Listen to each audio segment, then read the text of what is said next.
That's very astute. I don't use that word often. It's an astute observation.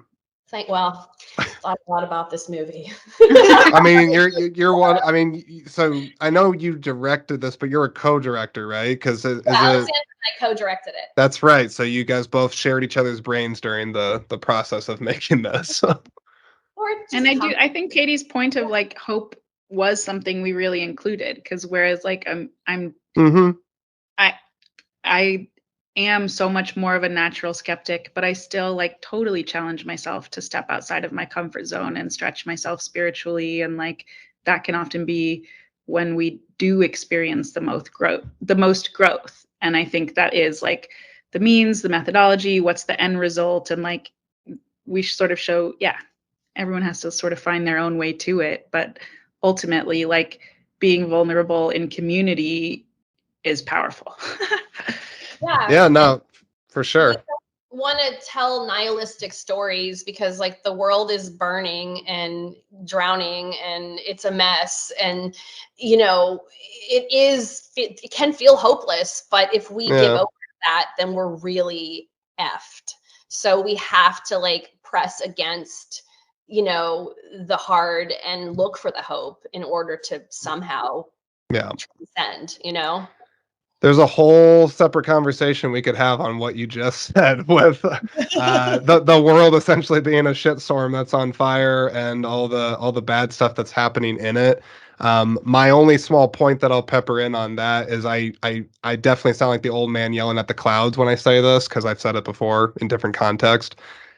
Social media can have a negative effect on a lot of this stuff.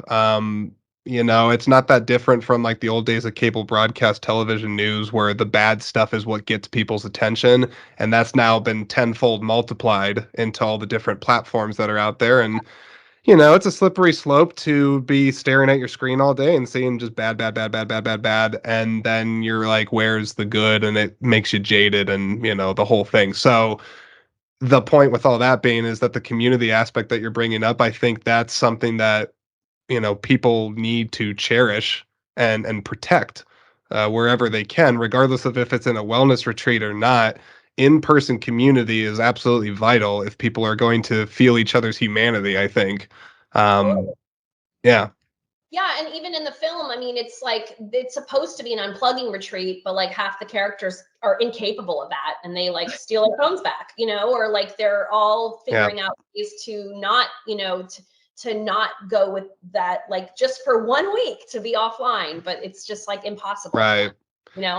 I also think it's probably difficult for some people just to get themselves there, because I think a lot of it, like I guess go back to again being like how expressive or vulnerable do you have to be in a situation like that, especially when you naturally probably have some people that have never gone through something like that before, and it's you got to kind of pull a little bit to get it out of them, but you don't want to push too hard because then they're going to totally retreat and they're never going to want to go through something like that.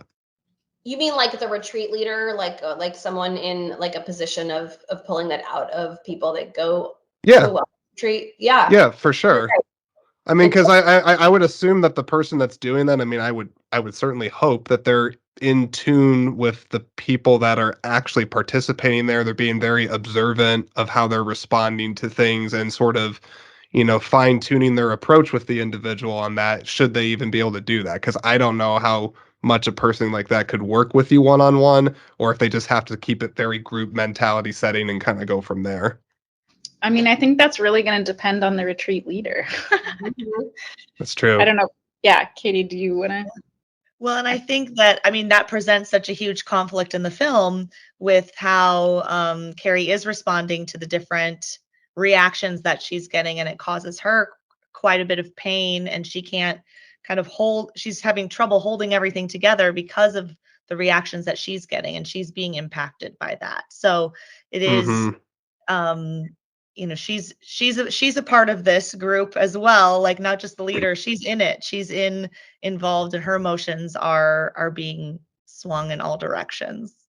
I did appreciate that in the movie, now that you say that, how, that character, because I know I don't remember all the characters' names, so that's why I keep saying that character.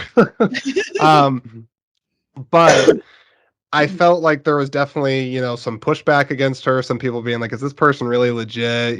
She's not really even from the region. There's maybe cultural appropriation with that. I'm not an expert in that subject, but what I did like is that they kind of showed her side of it, and that, she's probably just as flawed as the rest of them too. Just because she's teaching this stuff doesn't mean that she hasn't figured out herself. And then obviously that kind of roots its ugly head towards the end with her. Yeah, I mean, so few people in life are actually enlightened, so we're all like, even if we're a leader, we have our own issues, right? And it's Yeah. especially like everyone can be pushed to like the brink. And yeah, I think Carrie has issues with, imposter syndrome and people pleasing perhaps, and, various things that really that come up when everyone's not drinking the Kool-Aid, Mm-hmm. Okay, I want to dip my toe into this subject, and I just want to be very clear on the subject quick. I am not well versed or educated on it, okay? So I wish I could bring more to the table on it. I'm just being real, but I feel like there's shades of it in the movie, and I would like to hear what the three of you think about it. There was a couple mentions, I believe, in the movie, or maybe it was implied, about cultural appropriation. Okay. Now, again, I am not really an expert on it. I wish I could say I'm more well read so that I could bring more to the conversation on it. But when I was trying to read a little bit about it, I did come across an interesting article, some old article from New York Times. I don't know when exactly this was, but they were talking about the idea of cultural appropriation versus cultural exchange, and that sometimes there can be a difference between the two. There's not necessarily always a bad impact if another culture's values or their dress and things like that are shared with another culture of a different heritage to be able to adopt and do things.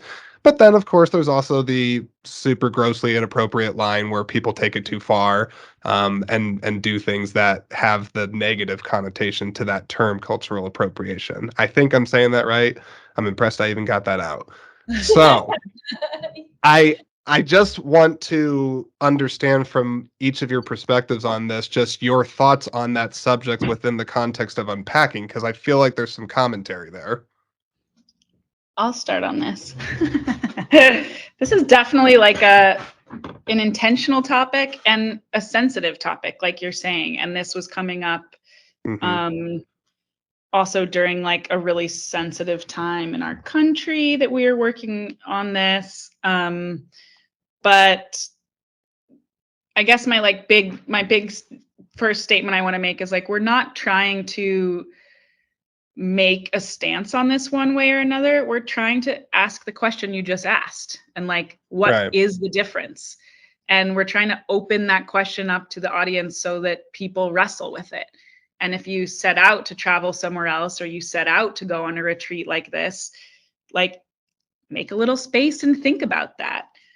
What are your practices? What is this? What are the lines? Who should you be asking this question to? Like, who is the right person to answer it? I think that's how I feel about it. Like, I think it's something worth talking about and worth thinking about. I think, I don't have like a clean answer on it. I just, I don't think there is one. Just from my limited research showed that this is certainly not it's not a black and white subject. It's multifaceted, to say the least, confrontational also. But totally I definitely think it's important, because I understand where there could be some pause and even anger towards some of it in certain cases. Yeah, I think it's something that, I've never been on a wellness retreat, so I can't, but from the research that I've done, I think oftentimes there are people leading wellness retreats that will incorporate rituals or ancient practices that maybe aren't from their own culture, but they're bringing something, spiritual that has like merit and ability to elicit change in people, but maybe they're not the person, they're not sitting in the body of, or the culture of who first originated that. And I think that that's the issue that comes up with Carrie, and also the pushback from Eva But it's not just like, I mean, Carrie is bringing, she deals with the Balian mask. So that is like specific to Bali. And she's working with Nikitut, who is Balinese. And she's her assistant. So she's not the one leading it, but she kind of is leading it. I mean, she does like the talk in the beginning about the masks, but then it really is Carrie leading the retreat. But then Carrie also like, does the cacao workshop, which is Mayan. So, that's also like a totally different culture.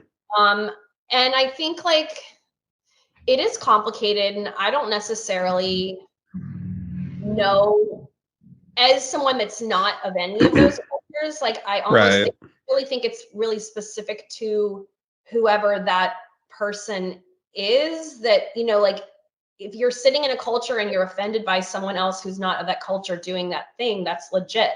That's a legitimate concern.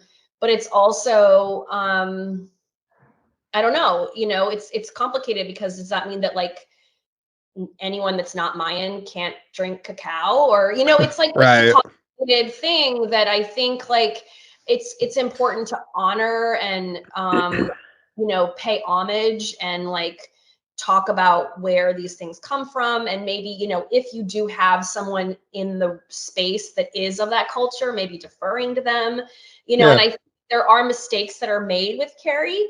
And I think that Ina's right to care, to like call them out, but maybe her approach is wrong, and I think that's part of what we're talking about as well. This is a small, I'm going to let you talk, Katie, sorry, but I just want to say this is like something in Bali too, where so many of the businesses like that are benefiting economically from these retreats are from foreigners, because it again is like you're maybe taking these other practices, and this is not just to Bali, but this is like also in Mexico and other places where like maybe the indigenous populations don't have the economic resources to start these businesses or start these things going. And so like they don't even, it's messy. I don't want to dig myself into a hole. I have other thoughts there, but I'm also like, no, you're fine. You're talking about like colonial ideas of approaching the world, really, it's like the Western world approaching, maybe developing countries or whatever, and taking from their resources, but not necessarily like paying it forward or having equity. And I mean, it's also like there's elements of that in the film, and there's elements of that like where these people, equity and opportunity, are coming into a different culture and having a retreat, and the only people that are of the culture are the assistants, instead of actually, or a prostitute, and that's problematic, and we're not like saying that that's okay, but we are saying that this happens, and we're putting a light on it. And so I think like a lot of the film was not like, we're not there to be didactic about what is right and what is wrong, but we did want to have like a lens in a funny but also truthful way to show like this is happening, like those Kuta cowboys are real, like that's a real thing. It's a cultural phenomena that happens, like go from all over the world, like lots, traditionally, from what we know, like a lot of like Koreans and Australians and like whole cultures, like especially within like a lot of in Asia will go to Bali to pick up a boyfriend for the week. And that is like a thing that happens. And, I mean, it's not culture. This is like beyond cultural appropriation now. Right. Talking about like, different cultures, like not, like taking versus like community, I think, Katie, I'm waiting on you. Oh no. I think they covered a lot. There's a lot of thoughts going on. Yeah. But no, I think just going back to the points of it is just like to open dialogue and have conversations and just show these flawed people that are kind of doing the best they can, and they're making mistakes, and they're hopefully learning from their mistakes. And so, we've made a lot of progress over the years to hopefully reduce cultural appropriation, but things are still happening, and it is just important to try to call them out and point them out.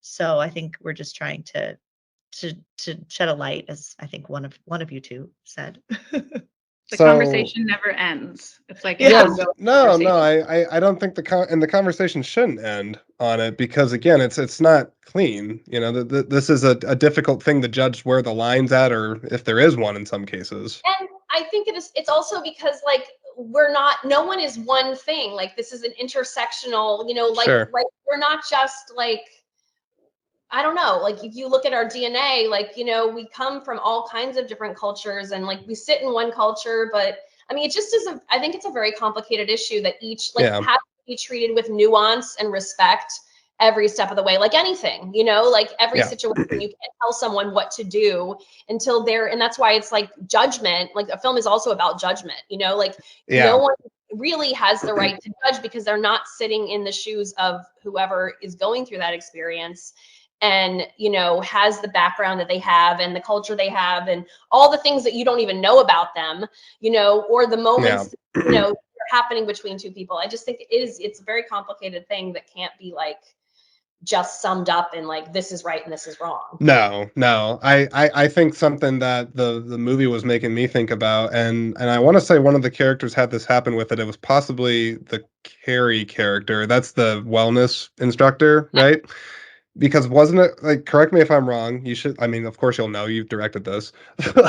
um there is a moment in the movie, I believe, where like there is sort of like a call out. I know it happens kind of a couple times, but there's one in particular where the character, the one that's like kind of a skeptic, I think she does it takes a little bit more of a soft approach to the call out, instead of being so kind of like aggressive with it, to like sort of demean the other person and make them feel like they're worthless and like doing that. I felt like it was a little more like, hey, like let's try to maybe have a dialogue about this, instead of just like, I'm calling you out and now you're going to feel like garbage, and there's no real like resolution with any of this. Am I off? Yeah, there's So- a text message at the end A text inviting okay. a constructive It's- conversation. Okay, Yeah, maybe that's what I'm thinking of, because I knew it was in there somewhere, It and I is definitely between the wanted to two of those comment on it. characters, though. It is between the two of Yes. those characters, and it does bring her back. Yeah. And it's also Jackie's character. Jackie and Ina have a conversation. Like Jackie kind of takes Ina to task about her approach. Not that like Mhm. what she's saying isn't right, but just like maybe the method in which she's doing it Right. not getting through to her. And so she suggests she has a conversation with her instead of just like shaming her. Yes, and I'm very glad that the movie touched on that in this regard, because I think, at least to me, there's wider reaching implications that are to be had with that, in the whole outrage culture, cancel culture, all the stuff that you Yes. want to kind of throw that out into. We're very much talking about that. Like it's a big part of like, it's a big theme for us in the film. Yeah. It's glad that you see it, because there's a Yes. lot of things built into it, but it's like, and we don't want to be hitting anyone over the head about it. These are subtle things that are not, there's not one theme, but these are all like, how can we elicit change and like have calling in versus calling Yeah. out? Calling out is not working. So can we call No. people in to have a private conversation, to make them feel like, like I see you, I see what you're trying to do, but maybe like this is hurting my feelings, or like Right. I'm in pain, or I don't understand why you're doing this. Can you please explain it? Versus like, you're stuck, you're wrong, Yeah. I will never talk to you ever again. It's my experience, actually, that sometimes, certainly not all the time, because there's absolutely intentional behaviors that are done to elicit a negative response in certain cases, but Sure. I find there's a lot of people that do stuff and they don't even realize they're doing it. Completely.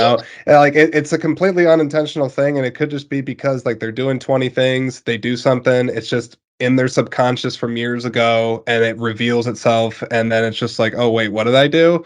And then there's obviously like this fear of like, oh god, now because of the culture that we're in, I'm gonna get completely torn apart. There will no be my side of it. There is no understanding. I'm immediately garbage because I did this thing that is now viewed on a, typically a public platform, to be judged by a lot of people. Of course. I mean, I think that's so, of course that's going to be happening, because we Yeah. we had a world that has been run like, we are breaking out of like essentially the patriarchy, right? And the patriarchy is not just white men. It's like a way of thinking. It's like a way of doing something where there was a certain amount of people, like a certain type of person that was kind of in charge in general, and everyone else kind of was under that. And like that model is no longer working, and we're all realizing that we have to figure out how to have equity. But the conversation from before was based on this way of doing things, and so of course it's going to be messy. Like of course there's toxic masculinity, of course there's like men and women not understanding each other, or different sexes not, or different genders, or like even the idea of gender, like like gender is a construct, like so many things that are just like kind of coming into the conversation that were not talked about before, because there was this one way of doing things. And so I think it's like a very sort of immature way of handling it. Like it's like the baby, like I feel like our society is in this sort of like that cancel culture way of doing it is like a 5-year-old sort of approach. It's like, but we have to get past that. We have to like graduate to adults, to being like adulting in how we talk about hard things in society, and how we forgive, and how we like move on from doing the wrong thing, like, because it doesn't solve it. Like the punitive way of like be just punishment is not a way to create good humans. Right. Do we let people move on from doing the wrong thing even? And do we like open? We're so polarized, and when you treat people like they're dumb or they're innately wrong, it makes you so defensive. No one wants to feel like they're stupid, and you're never going to find a common ground. But there almost always is common ground to be found, and it's so much in the approach of how you speak to each other. Well, that goes back to what you said earlier about the communal aspect and doing things in person. Because again, I'm gonna have my old man yelling at the clouds moment here with the damn social media. But no, I'm gonna say it because I'm passionate about this. Is that the more time you spend on those platforms, I mean, unless you are like immaculate with your vocabulary and you know how to type beautifully, that you can articulate it down to the period, and I can understand everything you meant, I'm probably going to miss something. I'm probably going to miss something unless I figure out how to actually talk to you and have a dialogue about it. Because it's interesting. I was speaking with someone about this last night, and she was saying like, I don't, humans were not meant to have like probably more than like 100 people in their like sphere. And with social media, we have thousands of people. Like, someone I went to high school with that I haven't seen in forever is in like my headspace, and I don't even know that person. And so it's so easy to like kind of separate yourself from that person, and then like make a judgment, and then like all of a sudden you're like on their wall, and you're just like blasting them, and it's like, this is how these things happen, because we're desensitized from having like real one-on-one conversations. We're like, if you see, like if you like said that to someone in person, you'd probably make them cry, and then they'd be like, God, I'm so sorry, and then you'd have a real conversation. But like we just are yelling at each other from our separate computers, and we're able to be desensitized from human interaction, and it's dangerous. I mean, it's a tool, but it's also like a weapon. It's a weapon so much of the time now. I would definitely say it can be weaponized and used for manipulation, control, a fear tactic too. Otherization, dehumanization. 2020 election, like, I mean, like literally it was used as a weapon. It was a weapon. I know if I would say something on this point of just, the real importance and need for being able to talk these things out with people, especially opposing viewpoints and whatnot. I'm sure maybe somewhere there's some person that's going to take a stab at making a course around this, but I really think more people need to be taught and have a constructive dialogue about how to agree to disagree, as well as how to just hear out somebody's dissenting opinion and not try to change it, but just to listen to it so that each other's being heard. I mean, it's like you said, Michal, going back to the 5-year-old thing. It's like, let's cool the emotions for a second. I get it. They just said something that like, is putting this trigger up there, but it's like, let's dial it back. and let's like actually have that person challenge their ideas and actually express it out there and see how well they also can articulate it too. Yeah. How about high school? Every high school debate should now be required course for Yeah. everyone to pass school. I mean, honestly, yeah. I mean, you're right, and yet like the humanities are being stripped from education, and like Yep. I mean, it's just like it's analytical thought, and like it's terrifying.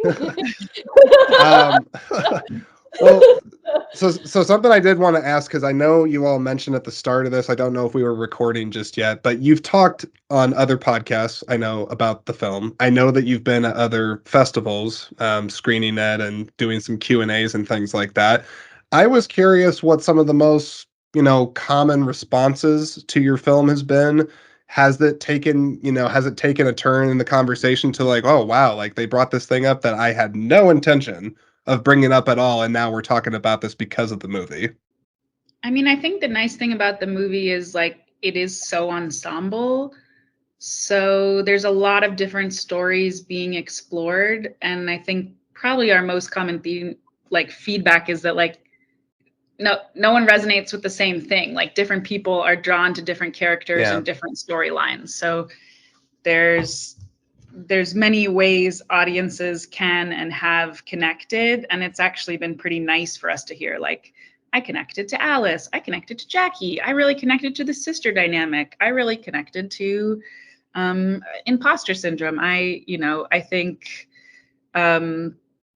that has made us so happy that there hasn't been like a universal, that maybe the universal thing is thank you for making something where the women feel real. And it's not such a like gorgeous glamorized version of this experience.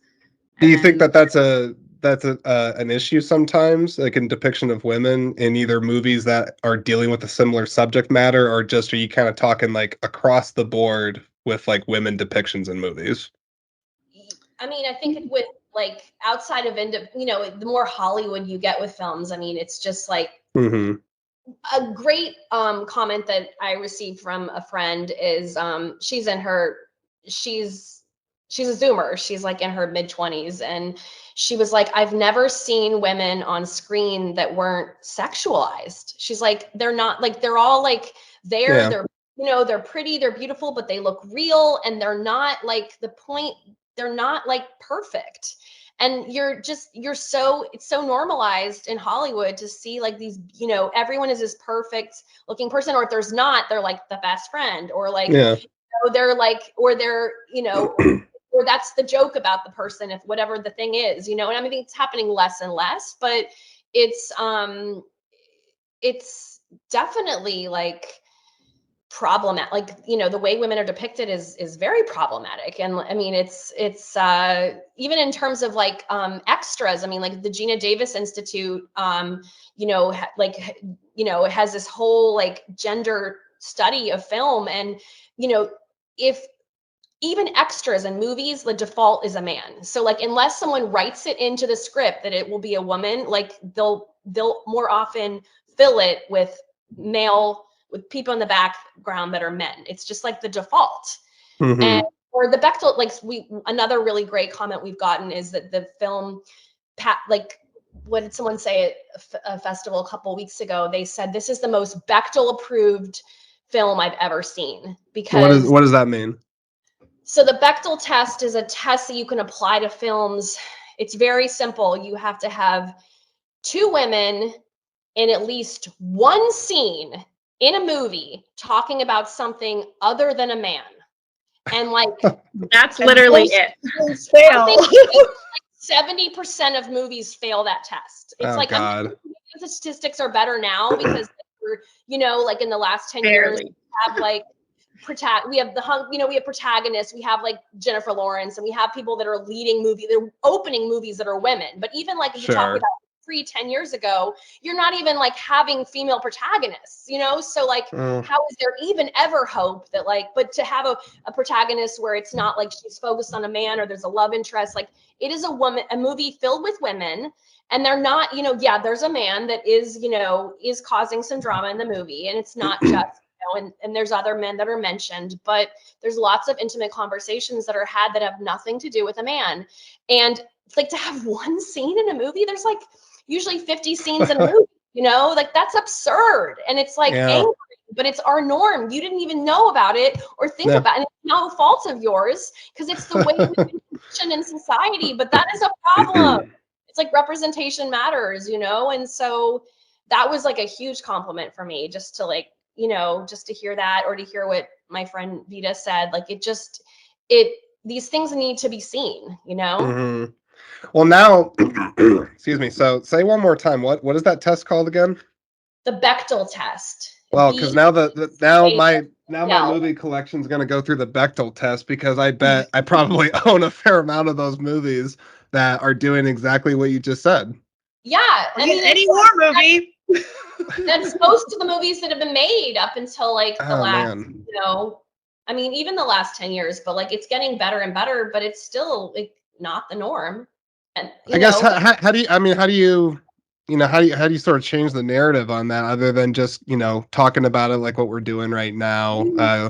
You finance female directed films, and because it's like it's stories people tell, like who people tell stories they're familiar with. Like it's not, of course, like and the gatekeepers are still largely men. And they're wanting to like bring up other men in the industry that remind them of themselves. And I don't know, there's money, but it really is giving more women the opportunity, and more people of color, just more diversity in the storytelling field. Mm-hmm. And we have a lot of men who've loved our film and been kind of shocked because they're like, oh, I just thought this would be some sort of chick flick, but I really loved it and I really identified with characters. However, as women, we've been expected to identify with the male protagonists of all these other films, and I've had no problem doing that with thousands of other films and TV that I've seen over the course of my life. So it shouldn't be surprising, but yet they've never seen it before. They're having to go to a film festival and see small, independent, micro budget films in order to get this story to them. I mean, sorry, go ahead, Michal. I mean, like the term chick flick is like a common thing, but there's no such thing as a dick pic, like well, there is, but there is, but I think you got slick. Sorry, I like totally forgot about the double entendre of that. Oh my god. No, but there's a lot of interesting things. I mean, one, dick pic is just hilarious, so I'm so glad you said that. But then when you brought up the fact that someone had to go to either like a small under the radar film festival to try to see something like that, not to say that there's not other film festivals that are likely trying to do their own part to show diverse projects and help up and coming filmmakers and whatnot, but there is something to be said about that film festivals are a unique platform for that. And I think more people should maybe try to consider attending them, even if they're not like going to try to be filmmakers themselves, but just the average audience member. I've talked about it before in past episodes of my podcast that, sorry, my camera's like falling. Film festivals are not just for like the movie cinephile obsessives and film geeks and art majors and things like that. I mean, I really think it's a communal event that is welcoming of all different types of people, and that they can really go, and maybe not always comfortably so, because some movies can really challenge you and push you out of your comfort zone, but I don't know. I really like that film fest, especially like the one where like Unpacking was at, and I'm sure the ones that you've had it screened at would be the same thing. Like you're seeing stuff that is not ordinarily going to be seen in mass at like a big Cineplex, and there's conversation and almost just there's moods and experiences that you'll go through if you sit through one of those. You're like, gosh, like I didn't even think about that before. And then before you know, like a month from now, you're going to be sitting there just being like, oh yeah, I remember that one thing in that one movie. And like now it's like subtly influencing what I'm doing with this other aspect of my life. Yeah. Movies have the power to change and shift consciousness. And so it's so important to see things that like make us see the world differently, like it's like a great way to get really intimate with someone that you don't have to interact with, but you can have this like cathartic experience, by Mhm. seeing someone else and different people on screen doing things that you never thought about. And yeah, like the less, like, I mean, the bigger the budget, like the safer it often is played, unless you're talking about like a real auteur who's like, and there's only so many of those that can like, there's only so many Scorseses or people that have the power to like make a film that no one's going to question, that is going to get greenlit. It's a giant budget without like any producers like getting their fingers in how that story gets told, or sort of like vanillaed down.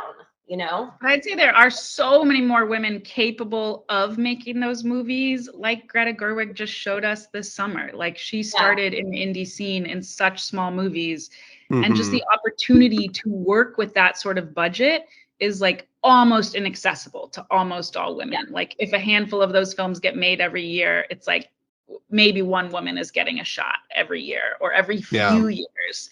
So it's really like, it is so possible for just like a much more diverse group to be telling those bigger budget box office things and becoming the next auteurs. Like, we, that we're aging out, those ones that we all know and reference are like in their 70s and their 80s, and they're like, there's room and space for new voices to be coming to a wider audience. I mean, hopefully that aren't all just like Marvel stories and things that further capitalism. So like a problematic aspect of Barbie is like, how do you get those opportunities? And that's something I was going to say. And I find it's a challenge myself when I talk to people about it, is how do you make, a project, not necessarily like exactly like yours, but like you said, if it's a project that is removed of like special effects and sex and drugs and like all these, big commercial elements to it, it's like, how do you make that, make a profit basically to a large audience outside of people that are looking for an experience in doing that, which unfortunately, even in the entertainment world, it's fairly niche if you look at it in the grand scheme of things. Well, I mean, it starts with the audience. It's like more people have to want that. If they demand it and ask for it and seek it out, then that if it sells tickets, then there's room for that. But it really is like a culture that has to get out. I'll say this, and I definitely have been on record on the podcast before, but I'll say it here because I think it's applicable. I'm gonna kind of complain for a second, but it's a well thought out complaint. I get so tired when I hear generalist comments from people that claim to be, movie fans and everything like that, where they're just like, "Oh, there's nothing original anymore. Oh, it's just Hollywood remakes and oh, the dumb comic book movies and blah blah blah blah blah." And I hear this time and time again, and then I see projects like yours, and I see all these other original works, as you said, of up and coming people that are doing things that have not been traditionally done before. And I'm like, it's all out there. It's all out there. So that person that is saying all those complaints, it's like, use maybe a little more of that energy that you're using to say how much disdain you have for the mass Hollywood machine, and maybe channel some of that energy, time, education towards others, and some of that money, importantly, to those people, because the stuff does not get made by itself and it needs money to fund it. So that's all I got to say. I mean, you're right, but it also is like, our like, we don't have distribution yet. So like, you saw our film because you were like, were close, in the vicinity of a festival that we happen to be at. But like, that's true. Not everyone also has the privilege or the access to go to festivals. I mean, yes, you can seek these things out, and it's not like super costly, prohibitive, but like, I just don't think that everyone knows about it or has the time, or and then if you're only just talking about streaming, then you like, our movie is not yet on a streaming platform, like that's the goal. And I maybe a year from now, I do believe we will find our our platform and land in a great place. But but then there's all the marketing that goes behind it, and like, will people even see it or know about it, because it will get lost in the shuffle of all those other movies that it's just it's like a whole Yeah, it's a whole challenge, independent filmmaking on every level, because it's, it's the making of the movie, and then the distribution is a whole other thing. And you have these giant studios that, like, of course, Marvel, they put so much, the advertising budget is like, honestly, that's what I'm thinking is marketing is like, Barbie's advertising budget was equal to its shooting budget. It was like tens, hundreds of millions of dollars. I don't know. Like, and that is how you get in front of people, is advertising dollars. And sadly, even with the festival market, like, so many festivals do, like, they're just, we've done very well in the festival circuit, given like how, like, the, little movie that could, that we are, like, but we don't have any names behind our movie. Like, we did not hire a publicist. We couldn't afford that. Like, there's so many things that, like, it is, money talks, and at the end of the day, like, it is, like, it's an uphill battle on every level. And I don't know. I will say, I'll have a more polite sentiment to say about social media. I've been a bit harsh on it in this episode, so to speak. I've been, problematic. I love I want to wave my fist at it all the time. Well, we need it in order to tell people about our movie. Well, but that's what I'm saying, because to Michal's point, when she talks about not everybody having the means, which I get. I mean, like, not everybody's top priority when it comes to what they do first with their money is go see movies. It's pay the bills, make sure my kids are fed, But that's where there is this weird positive effect of social media that largely doesn't cost somebody to post something, to share it and hit the follow button and all that stuff. You build enough of a community and a voice around that stuff, eventually it does have impact. Absolutely. And so that's usually what I try to tell people. Like, if they can't afford it with their wallets, which I get, your voice and you being willing to put it out there, you may not feel the immediate effects of it unless you're like an influencer or someone like that. But there are communities out there, and they're hungry for authenticity and people to speak up about things. I mean, that the internet that's how things go viral. It's because enough people do it and enough people catch wind of it, and then before you know it, it's picked up on some mainstream media platform, and now it's all over the place. Yeah, you're right. Something else, and then we will almost call this good, because I know we've been talking a decent amount of time. I hope I've not overtaken the time. No, It's a good conversation. I really have loved it. I wanted to make sure I came in with my guns loaded, as they say, and I shouldn't say that because I'm not a gun person actually at all. So I got to come up with a different expression. But I am curious, aside from, where people can eventually watch it, because I think you answered that with film festivals primarily. Are there any other festivals that this is going to screen at until you can figure out a distribution for it? Or when are you probably gonna when will this be posted? I'm thinking probably like 2 weeks or less would be my ideal time frame.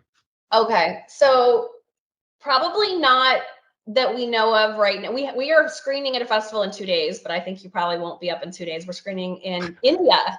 Oh, wow. Yeah, I can't make it to India. I'm actually going to. I have the packet here. The Refocus Film Festival. So we don't know yet. Like, maybe we'll get into some more festivals. We're kind of like, we've been on the festival circuit for a year. And so we're kind of rounding that out. There are a few, more that we might be a part of, but we're not entirely sure yet at this point. But people can join our newsletter.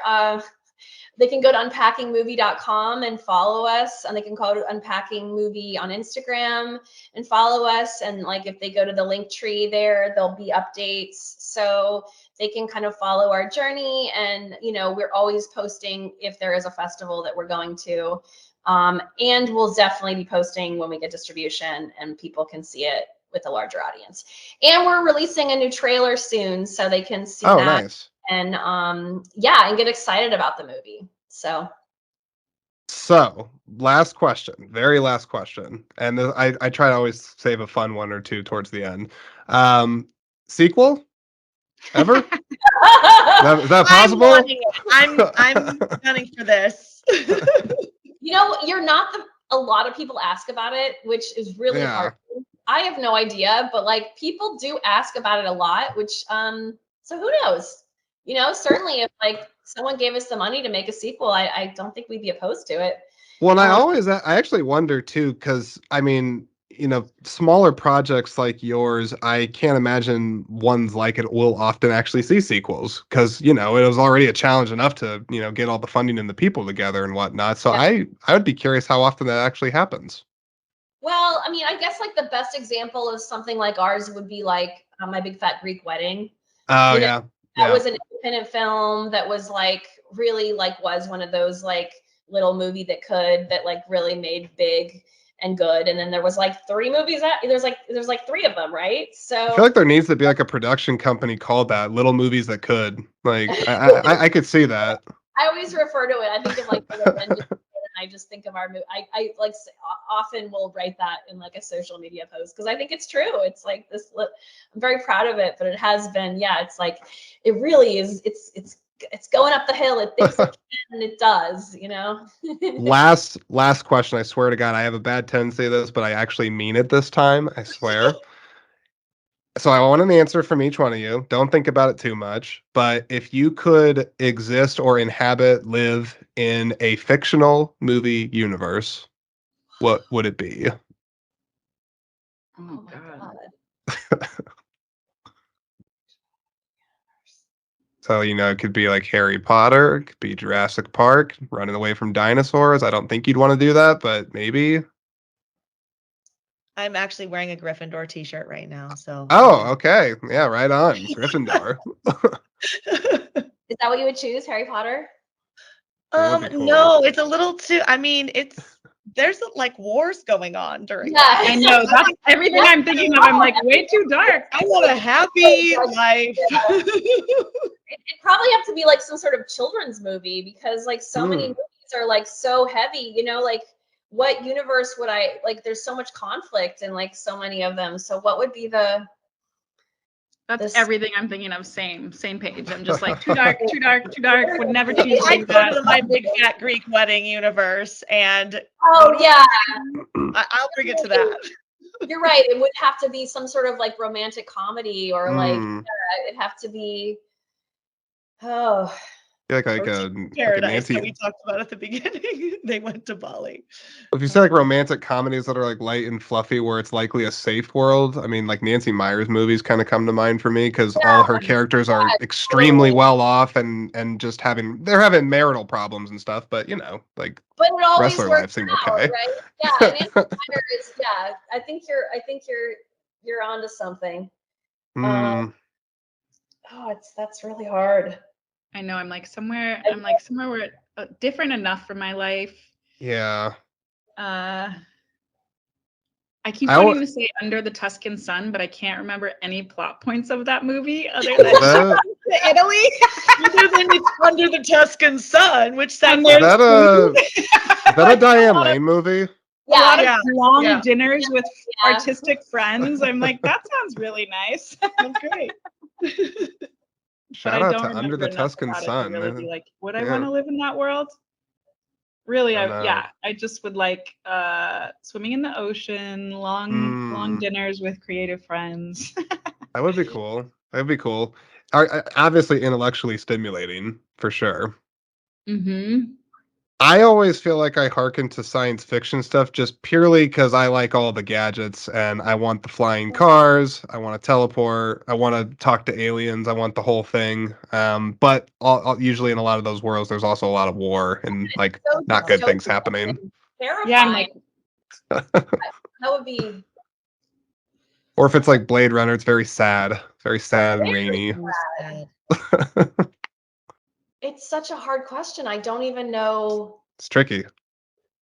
Yeah.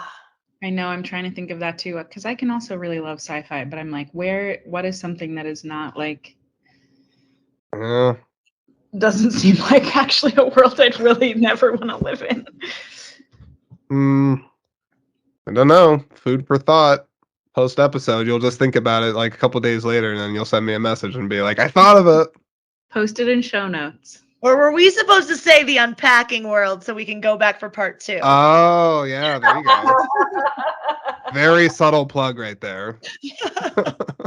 All right. Well, I don't have anything else for each of you, but I mean, I really enjoyed talking about this. I fully expected to have an interesting conversation around some of these themes. It went certain places I wasn't expecting it to, but that's the joy of long form conversation, is that I don't always know where it's going to go, even when I prep stuff.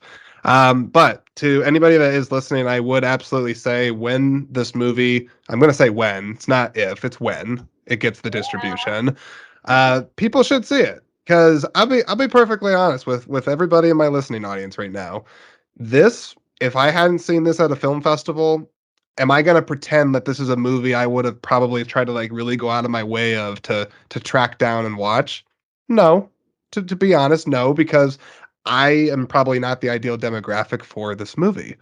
But that being said, I'm going to join the dude club that they mentioned of the guys that liked the movie. And they walked away going like, oh, it actually had some really interesting points and ideas on things that are going on in the world. And now we're having a really interesting conversation about it. So there, people like myself can like it too. And last thing, gotta say, I told you I'm horrible at this. You dropped all the plugs and whatnot, but what is the next thing that you're all going to be working on? Or can you say that? I don't even know if you can. Michal and I have another project together. We're writing with her husband. We're not sharing much, but it's like also ensemble in nature. And then I have some of my own. I have like a feature of my own and some TV pilots. We're out there trying to get our work out, seeing which one will go first, what'll get made, trying to take all the lessons we learned from this one and apply them to the start of the next one instead of the middle or the end and see if that makes it any easier. Yeah, same. I've got a couple of TV show and a couple films as well that I'm working on. And then, the one I'm working on with Alexandra. And I don't know, you just never know how it's going to. Just don't know how it's going to roll out. Katie, what about you? I'm waiting on my lovely writer director friends to cast me in their upcoming projects. And auditioning a lot. Well, seriously, I hope each of you continue what you're doing. Don't lose steam.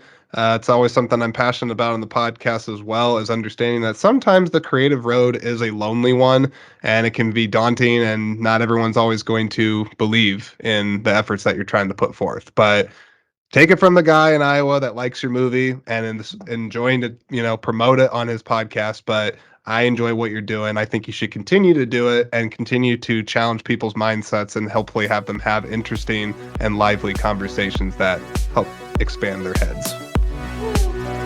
There. I think that's it. Great conversation. Thank you so much.